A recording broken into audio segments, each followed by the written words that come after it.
жаңашылдықты сонда кімдер енгізеді? 10 жыл бойы отырғаннан кейін одан қандай жаңашылдық шығады? Фонограммамен қойылатын да концерттер өтеді, иә? Ол сырттан келген артистер. Көзбен құлақты алдайтын дүние көп қой. Көрерменнен айырылып қалдық.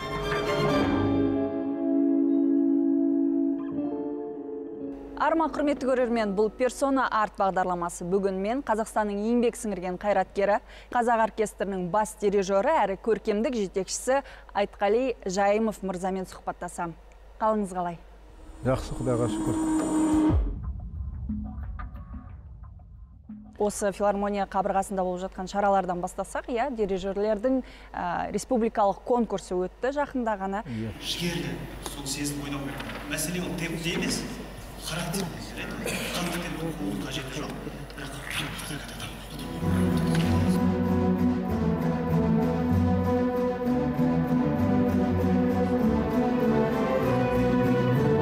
Сол туралы айтып беріңізші, жалпы қазіргі дирижерлердің әлеуеті қалай, және Қазақстанда дирижерлер мектебі қалыптасты ма? Жақында республикалық конкурс өтті дирижерлардың. Мынау дирижер мамандығы деген өзі бір қиын мамандықтың бірі. Әрбір музыкант дирижер бола бермейді, олар ерекше бір қабілеті болу керек. Әуелі қабілеті болу керек, соған өзінің ыңғайы болу керек. Ұжымға онда түрлі деңгейдегі музыканттар отырады. Сол музыканттарға айтайын деген ойынды жеткізе білу керек, дәлелдей білу керек. Бір адамдай жұмылдыра білу керек қой енді. Былай айтқанда көркем жетек өз алдына, жанын ұстаз сияқты болады дирижердің өзі. Мысалға жақында осы Ақтауда өткенде өтті, Бозағыр Сақанов атындағы конкурс. Талдықорғанда Мұқан Төлебаев атында өтіп жатады.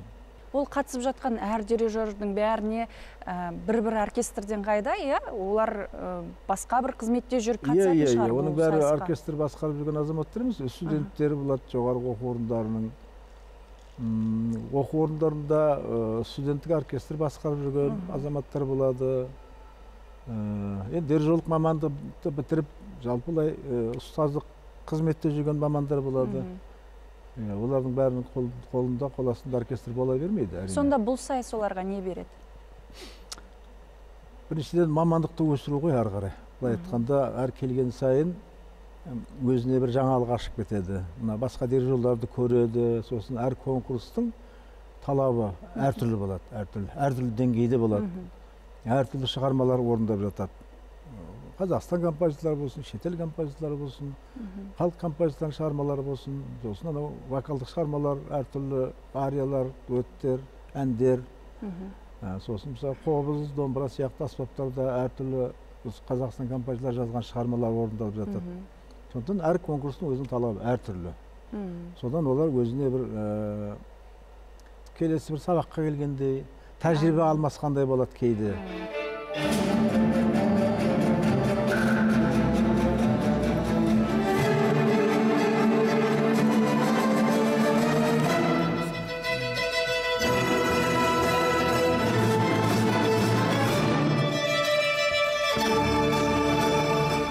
Филармонияда 11 ұжым бар ғой, е?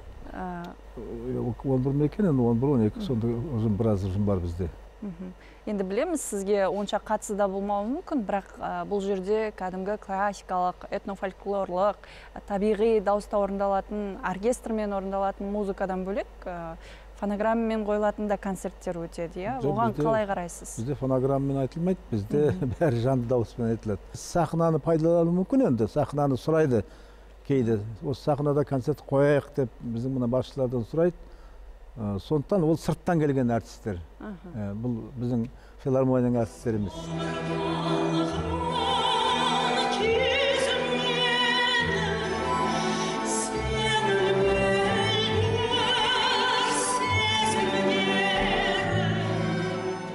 Сіз бір сөзіңізде оркестрдің құрамы тұрақты болғаны дұрыс деп айтып едіңіз, е? Жалпы оркестр қандай ұжым болмаса тұрақты болғаны дұрыс қой.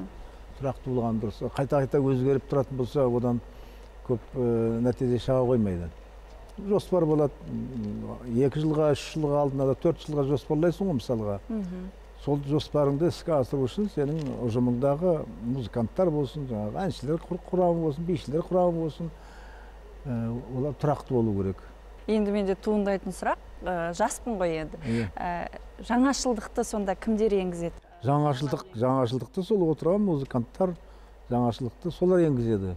Олар сіз ойлап отқан шығарсыз, сол 10 жыл бойы отырғаннан кейін одан қандай жаңашылдық шығады. Сол отырған адам ол шығармашылық, былай айтқан творческий адам ғой, шығармашылық адам.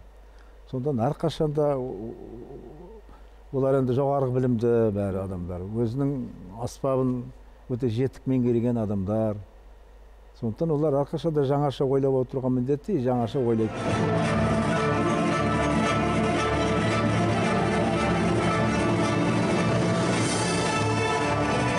Қазір музыка танушыларға, фольклористерге ауылдардан іздеуге мүмкіндік бар ма? Ауылдардан не таба алады? Ел іші кеніші дейді ғой, енді халық арасында талант көп қой. Одан жас таланттар табуға болады. Кейде ауылда жүріп қалады ғой адамдар. Бала да, шаға да жүріп қалады кейде. Барып соны маман көріп, орындаған көретін болса, әлі талай керемет талант жастар табуға болады. Естімеген әндерді табуға болады. Баяғыда Тымат Мерғалиев дейтін зерттеуші болды, профессор. Көптеген академияда, ғылым академиясында өнер институтында жасады, Ахметжан шәкірті болды. Ел аралап жүреді, ақсақалдарға барып, ол бірден тек ата мен сіз тек күйіңізді мына магнитофонға жазуға келдім, тартыңызды ешкім тартпайды. Содан ол үйреніпті, барады, шайын ішеді, әңгіме айтады, өткен кеткенді айтып отырады. Домбыра сіздікі ме? Иә, біздікі ғой, енді тартамыз ғой деп бітті. Беріңізші мен деп бір күйді тартып өтірік, бір-екі жерден қате жіберіпті. Сонда, шырағым-ай, мынау күйді қате тарттың ғой. Қай жер қалайды деп сөйтіп жаңағы сөйлетіп, сөйтіп жазады екен. Ол ауылдағы шалдар тек бірден тек келдің бе сен, мен күйімді берейін деп ешкім айтпайды екен. Біздің менталитетіміз, психологымыз сондай. Біз жақында бірнеше авторлар мен шәкірттерім, Карима Сақарбаева, Біләл Ысқақов, Арман Жайым, домбыра сазы деген үлкен кітап шығардық. Ол таратылады жан-жаққа, арнаулы музыка мектептеріне.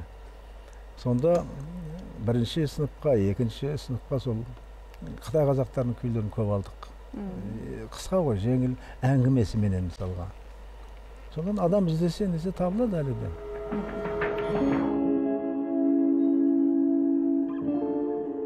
Ғасырлар бойы бізге жеткен күйлердің, нотаға түсіруіне атсалысқан қадау-қадау тұлғалар бар, әр заманда, әр ғасырда. Сол процесс негізі оңай емес. Кейде қате түсіріліп қою мүмкін, нота. Кейде ескі қағазбен жетсе, кейбір жер жыртылып, бір импровизация жасауға тура келуі мүмкін деген сияқты.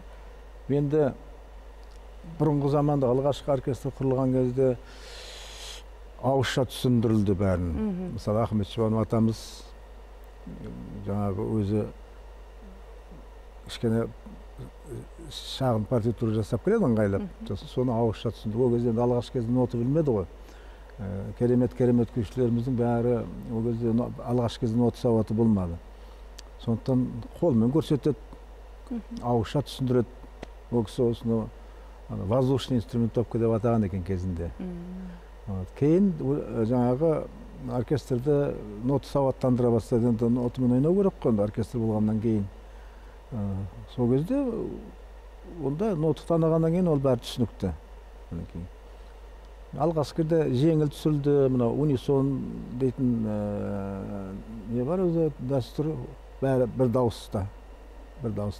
Енді жуан дауыста, жіңішке дауыста, бірақ унисон деп аталады. Кейін келе-келе көп дауыстылық болды, көп дауыспен түсіретін болды. Гармониясы бар, полифониясы бар деген сияқты.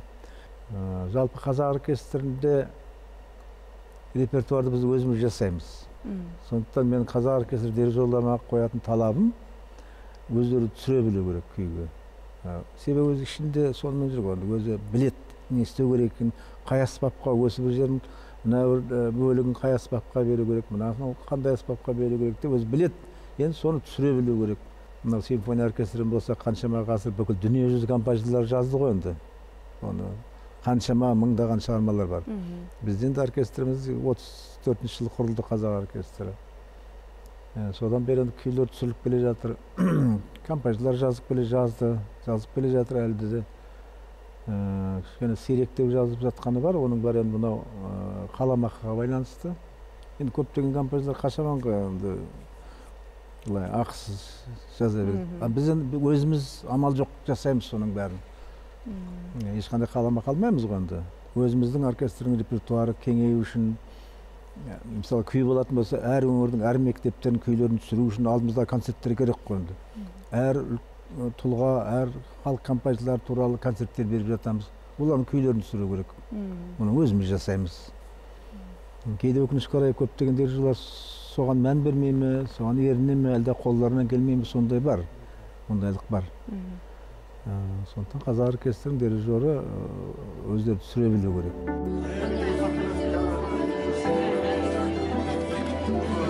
Осыда мәңгілік там 7, 1, 2, 3, будет.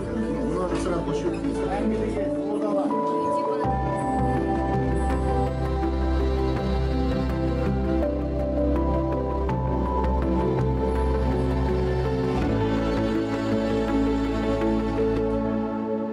Сонда өздеріңіз дирижер, өздеріңіз композитор болып? Солай. Өзіміз шығармалар жазамыз, әндер түсіреміз.